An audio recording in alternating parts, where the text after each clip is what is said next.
Immigration, cette preuve qu'il n'y a pas de grand remplacement. C'est quoi le grand remplacement? C'est un concept imaginé par l'extrême droite. La population française serait en train d'être remplacée par des immigrés venus massivement d'Afrique. Selon un sondage de l'IFOP, 48% des Français y croient. Problème, c'est faux. Première idée fausse. La France accueille plus d'immigrés que les autres pays.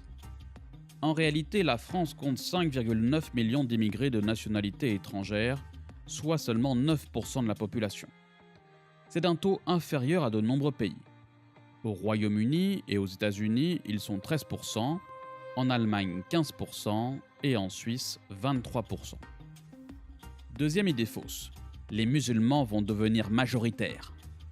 La réalité, d'après une étude pour la Fondation Jean Jaurès, seuls 3% des sondés se déclarent musulmans, soit environ 1,8 million de personnes en France.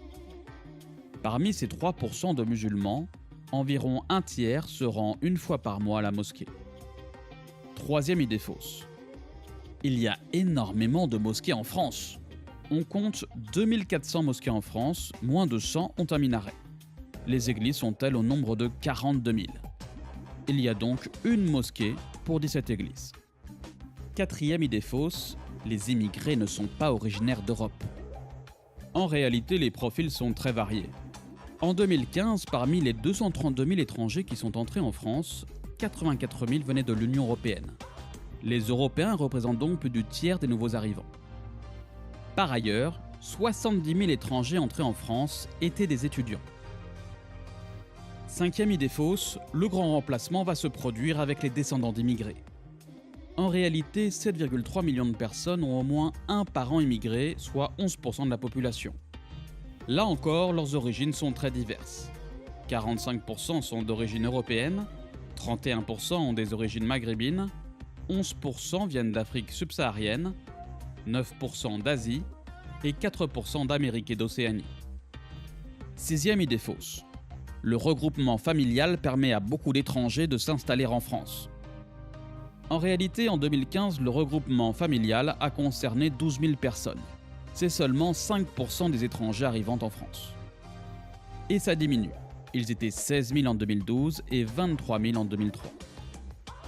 Septième idée fausse. Le grand remplacement va survenir car les femmes immigrées ont une fécondité plus élevée.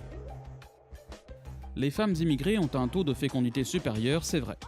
2,73 enfants pour les immigrés et même 3,5 pour les femmes nées au Maghreb.